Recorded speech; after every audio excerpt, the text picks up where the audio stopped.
Há muitas pessoas procurando o caminho de salvação. Não conseguem encontrar. Será que estão procurando de uma maneira certa? Jesus disse: conhecereis a verdade e a verdade vos libertará. Em Provérbios, capítulo 14, verso 12 diz: há caminho que ao olho do homem parece direito, mas o fim dele são os caminhos da morte. No Evangelho segundo Mateus, capítulo 15, verso 14 diz: se um cego guiar outro cego, ambos cairão na cova. Em Jeremias capítulo 17, verso 5 diz: maldito o homem que confia no homem. Então tudo que for falado aqui, você pode conferir aí na sua Bíblia Sagrada, para que você possa entender o caminho da verdade. Se Deus não tivesse plano de salvação na tua vida, esta mensagem não teria chegado até você. Entrai pela porta estreita, porque largo é o caminho que conduz à perdição, e muitos são os que entram por ela. O apóstolo Paulo escreveu: se o julgamento começa por nós, qual será o fim daqueles que são desobedientes ao Evangelho de Deus? Se alguém não valorizar a palavra de Deus, com certeza dirá naquele dia: eu pensei que todos os caminhos levassem a Deus. O apóstolo Paulo escreveu aos Gálatas, capítulo 1, versos 6, 7, 8 e 9: maravilho-me de que tão depressa passeis daquele que vos chamou a graça de Cristo para outro evangelho, o qual não é outro. Mas há alguns que vos inquietam e querem transtornar o evangelho de Cristo. Mas ainda que nós mesmos, ou um anjo do céu, vos anunciar outro evangelho além do que está escrito, seja anátema. Assim como já vos dissemos, agora de novo vos digo: se alguém vos anunciar outro evangelho além do que já recebeste, seja anátema. Jesus Cristo disse: eu sou o caminho, a verdade e a vida. Ninguém vem ao Pai senão por mim. O Evangelho segundo João, capítulo 10, verso 9 ao 14. Jesus disse: eu sou a porta. Se alguém entrar por mim, salvar-se-á. E entrará e sairá e achará pastagem. O ladrão não vem senão a roubar, a matar e a destruir. Eu vim para que tenha vida, e vida com abundância. Eu sou o bom pastor. O bom pastor dá sua vida pelas ovelhas. Mas o mercenário e o que não é pastor, de quem não são as ovelhas, vê vir o lobo e deixa as ovelhas e foge. E o lobo as arrebata e dispersa. Ora, o mercenário foge porque é mercenário e não tem cuidado das ovelhas. Jesus disse: eu sou o bom pastor, e conheço as minhas ovelhas, e das minhas sou conhecido.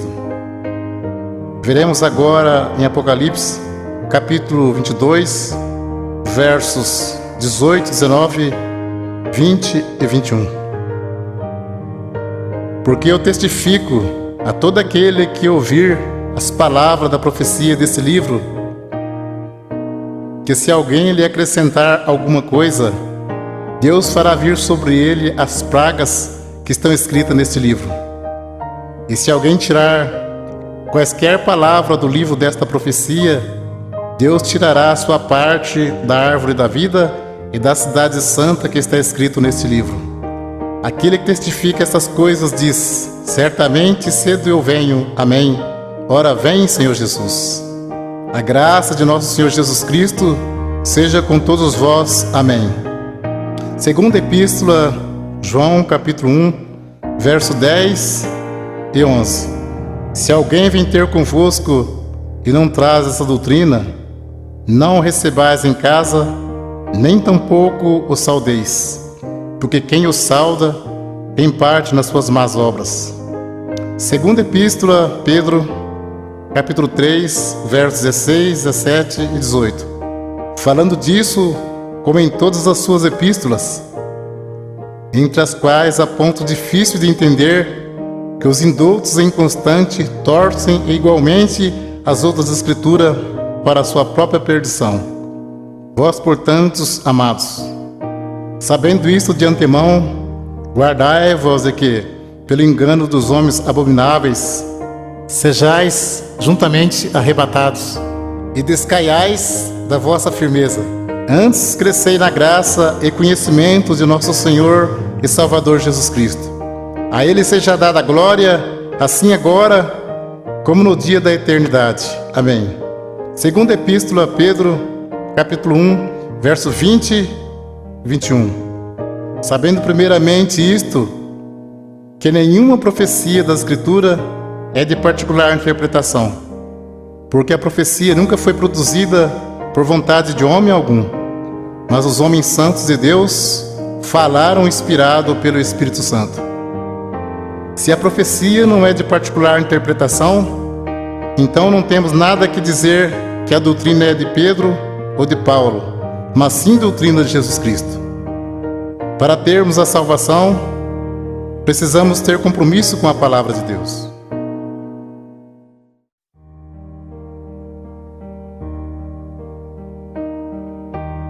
Vamos ver o batismo verdadeiro aos Efésios, capítulo 4, verso 4, 5, 6 e 7.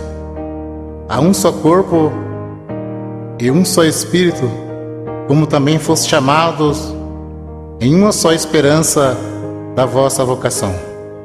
Um só Senhor, uma só fé, um só batismo, um só Deus e Pai de todos, o qual é sobre todos e para todos e em todos. Mas a graça foi dada a cada um de nós, segundo a medida do dom de Cristo. Batismo tem muitos, mas de acordo com a Bíblia, é só um. Vamos ver qual é o verdadeiro. Segundo Marcos, capítulo 16, verso 15, 16 e 17. Jesus disse: Ide por todo o mundo, pregai o Evangelho a toda criatura. Quem crer e for batizado será salvo, mas quem não crer será condenado. E estes sinais seguirão aos que crerem em meu nome. Expulsarão os demônios, falarão novas línguas, pegarão nas serpentes, e se beberem alguma coisa mortífera, não lhes fará dano algum.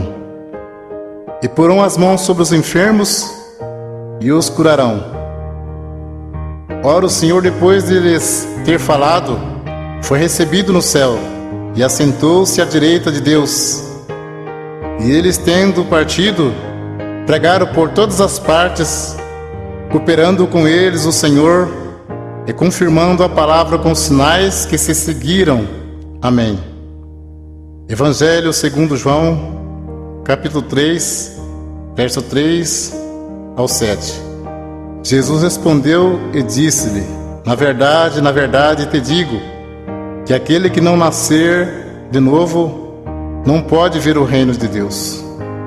Disse-lhe Nicodemos: como pode um homem nascer sendo velho? Porventura pode tornar a entrar no ventre de sua mãe e nascer? Jesus respondeu: na verdade te digo, que aquele que não nascer da água e do Espírito não pode entrar no reino de Deus. O que é nascido da carne é carne, e o que é nascido do Espírito é Espírito. Não te maravilhes de ter dito: necessário vos é nascer de novo. O novo nascimento e a regeneração só se recebe pela fé em Jesus Cristo, que pelo nosso pecado foi entregue e ressuscitou para nossa justificação. Vamos ler agora quais palavras faladas no batismo, de acordo com a palavra de Deus. Atos dos Apóstolos, capítulo 2, versos 37, 38 e 39. As primeiras conversões. E ouvindo eles isto, compungiram-se em seus corações E perguntaram a Pedro e aos demais apóstolos: que faremos, varões irmãos? E disse-lhe Pedro: arrependei-vos, e cada um de vós seja batizado em nome de Jesus Cristo para perdão dos pecados, e recebereis o dom do Espírito Santo. Aos Colossenses, capítulo 3, verso 17: e quando fizerdes por palavras ou por obras, fazei tudo em nome do Senhor Jesus, dando por ele graças a Deus Pai. Continua o assunto do batismo. Evangelho segundo Mateus, capítulo 28, versos 16, 17, 18, 19 e 20. E os 11 discípulos partiram para a Galiléia, para o monte que Jesus lhe tinha designado. E quando o viram, o adoraram, mas alguns duvidaram. Disse Jesus: portanto, ide, ensinai todas as nações, batizando-as em nome do Pai, do Filho e do Espírito Santo, ensinando a guardar todas as coisas que eu vos tenho mandado. E eis que estou convosco todos os dias, até a consumação dos séculos. Amém. Então, conforme vemos, as palavras faladas no batismo de imersão nas águas é: em nome de Jesus Cristo te batismo, e em nome do Pai, do Filho e do Espírito Santo. Como se sauda o povo de Deus quando se encontra ou se despede? Aos Colossenses, capítulo 3, verso 15: e a paz de Deus, para a qual também foste chamados em um corpo, domine em vossos corações e sede agradecidos.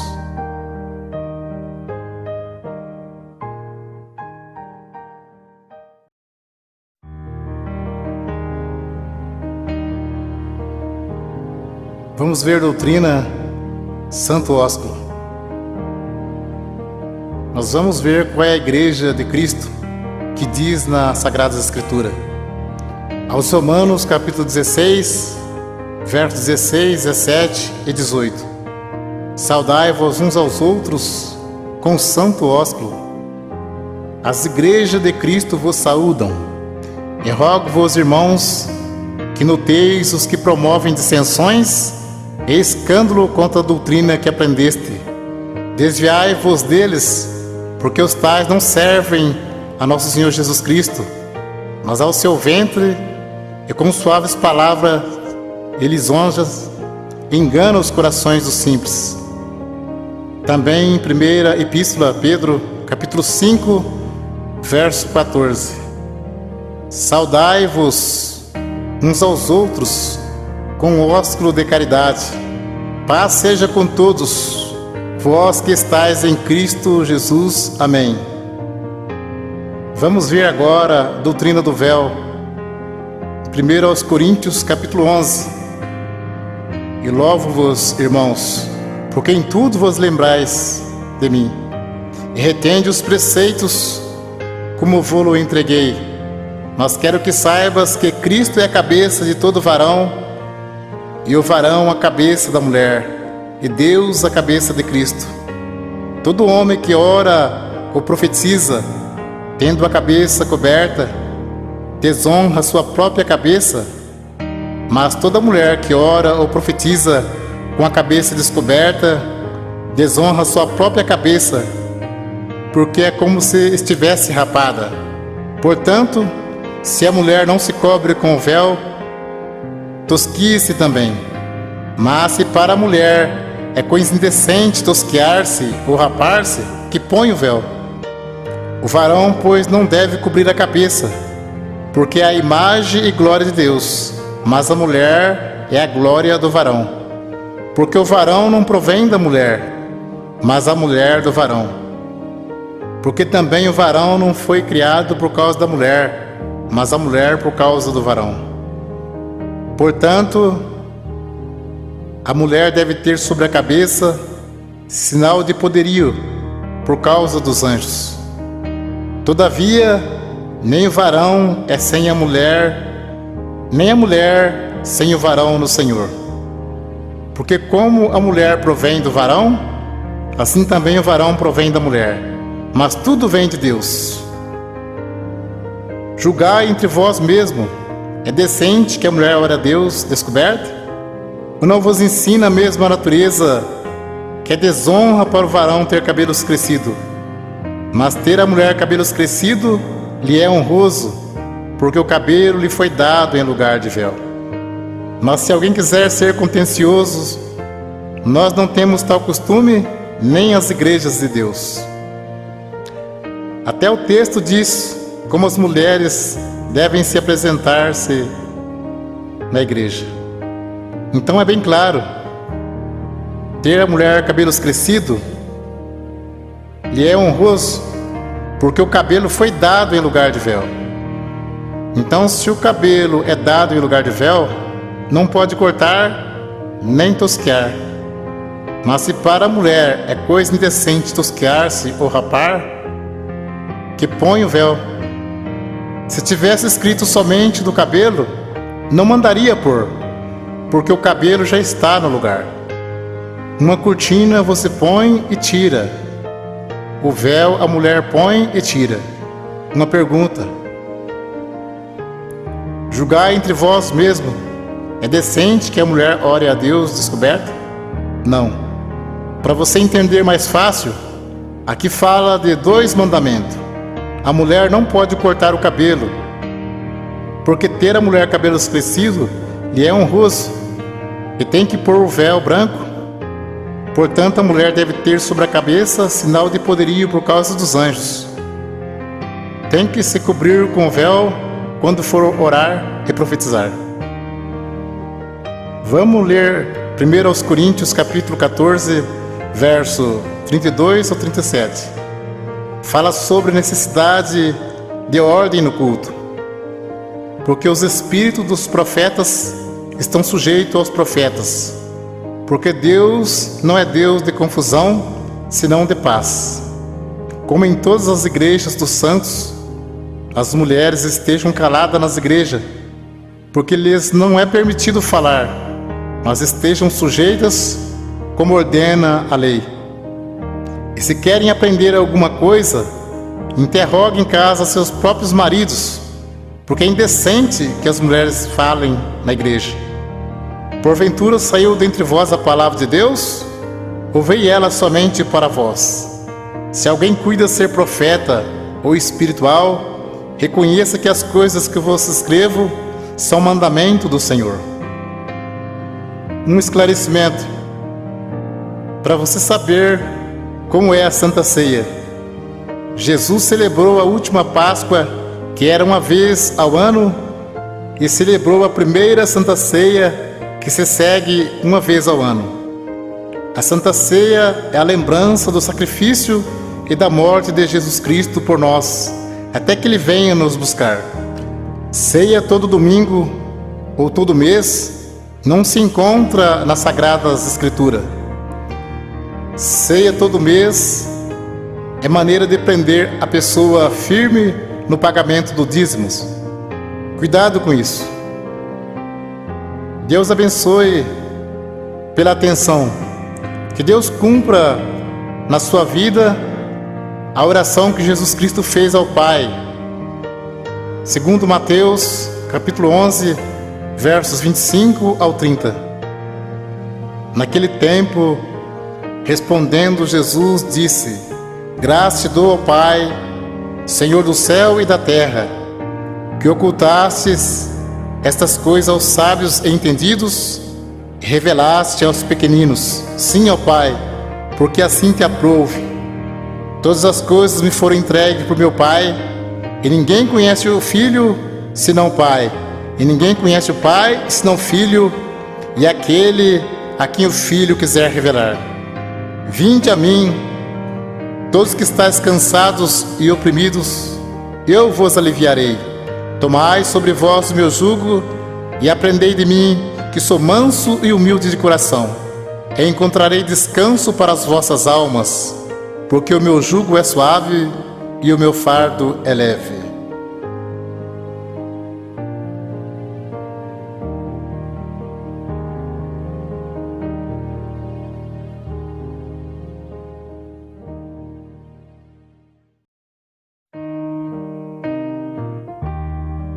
O assunto agora é sobre dízimos. Velho Testamento, Malaquias, capítulo 3, versos 8 e 10.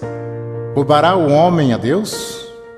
Todavia vós me roubais e dizeis: em que te roubamos? Os dízimos e nas ofertas alçadas. Trazei todos os dízimos à casa do tesouro, para que haja mantimento na minha casa. E depois fazer prova de mim, diz o Senhor dos Exércitos. Se eu não vos abrir as janelas do céu, e não derramar sobre vós uma benção tal, que dela vos advenha a maior abastança. Alguém levava um animal perfeito, e o sacerdote negociava o animal perfeito, e sacrificava um animal imperfeito no lugar. Nisso que eles estavam roubando a Deus.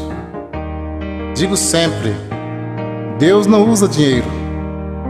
Coleta é para o próprio bem do povo de Deus. Se Deus não abrisse as janelas do céu e não mandasse chuva, a terra não produzia alimento. As tribos de Israel receberam herança, menos a tribo sacerdotal, que era a tribo dos levitas. Eles não receberam herança, então eles recebiam parte do dízimos para se manter. Por isso que dizia, trazer os dízimos para que haja mantimento na casa do tesouro. Não se tratava de dinheiro, mas de mantimento. Não há mais casa do tesouro.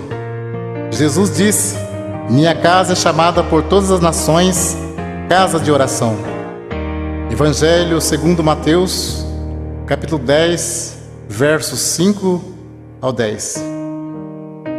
Jesus enviou esses 12, ele ordenou dizendo, não ireis pelo caminho das gentes, nem entreis em cidade de samaritanos, mas ide diante as ovelhas perdidas da casa de Israel. E indo pregai, dizendo, é chegado o reino dos céus. Curai os enfermos, limpai os leprosos, ressuscitai os mortos, expulsai os demônios. De graça recebestes, de graça dai. Não possuai ouro, nem prata, nem cobre em vossos cintos, porque digno é o operário do seu salário. Nem alforje para o caminho, nem duas túnicas, nem alparcas, nem bordão, porque digno é o operário do seu alimento. Podemos cumprir com alegria a missão de anunciar o Evangelho da graça. Jesus já pagou a nossa salvação com o precioso sangue que Ele derramou no duro madeiro da cruz. Enviando o apóstolo disse, de graça recebeste, de graça dai. Não precisa explorar ninguém. A parte material, Deus tudo provê na nossa vida. Jesus Cristo, sendo Filho de Deus, não poderia vir desfazendo a lei de Deus. Tanto é que ele foi circuncidado ao 8º dia, segundo o uso da lei. Foi levado ao templo para ser consagrado, segundo o uso da lei. E cumpriu celebrando a última Páscoa. Então ele cumpriu a lei e trouxe a graça.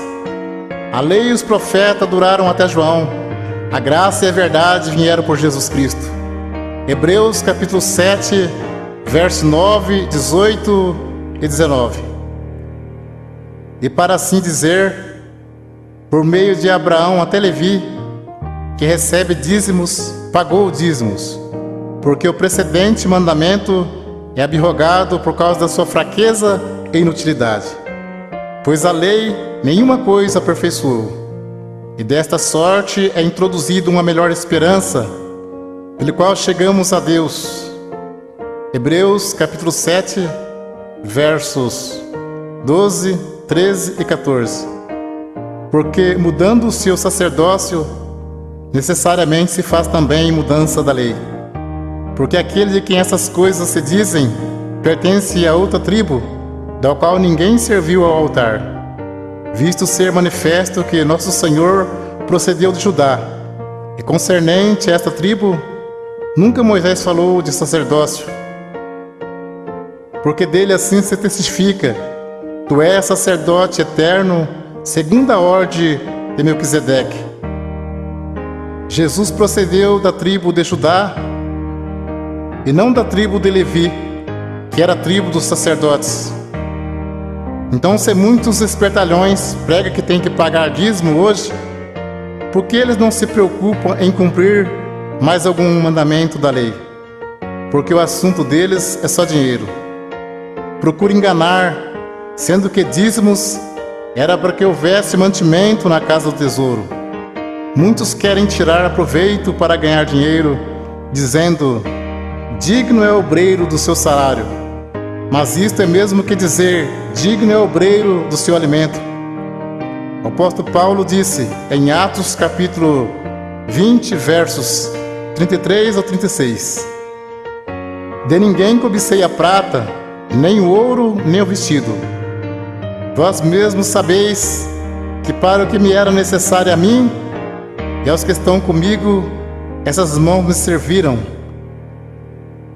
Tenho-vos mostrado em tudo que, trabalhando assim, é necessário auxiliar os enfermos e recordar as palavras do Senhor Jesus, que disse: mais bem-aventurado coisa é dar do que receber. E havendo dito isto, pôs-se de joelhos e orou com todos eles. Mas o assunto viver do Evangelho era alimento e não receber dízimos. Para você entender mais fácil, os apóstolos poderiam viajar em missão e ficar na casa de alguém não crente e ali se alimentar por alguns dias. E como Deus estava chamando também pessoas pobres, em vez dos apóstolos pedir dinheiro aos novos convertidos, eles os ajudavam. Vamos ler aos Romanos capítulo 15, versos 26 e 27. Porque pareceu bem a Macedônia e a Acaia fazerem uma coleta para os pobres dentre os santos que estão em Jerusalém. Isso lhe pareceu bem,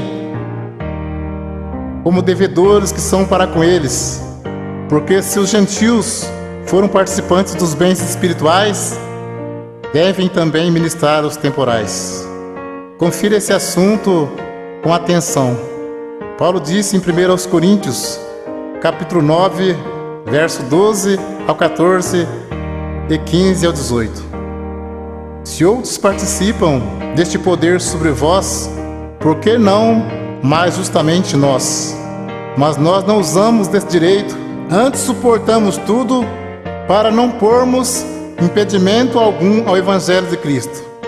Não sabeis vós que os que administram o que é sagrado comem do que é do templo, e que os que de contínuo estão junto ao altar participam do altar? Assim ordenou também o Senhor aos que anunciam o Evangelho que vivam do Evangelho. Mas eu de nenhuma destas coisas usei, e não escrevi isso para que assim se faça comigo, porque melhor me fora morrer do que alguém fazer vã esta minha glória. Porque se anuncio o Evangelho, não tenho do que me gloriar, pois me é imposta esta obrigação. E ai de mim se não anunciar o Evangelho. E por isso, se eu faço de boa mente, terei prêmio. Mas se de má vontade, apenas uma dispensação me é confiada. Logo, que prêmio tenho que, evangelizando, proponha de graça o Evangelho de Jesus Cristo, para não abusar do meu poder no Evangelho. E Paulo disse: outras igrejas despojei, deixando de receber salário, para vos anunciar de graça o Evangelho de Jesus Cristo.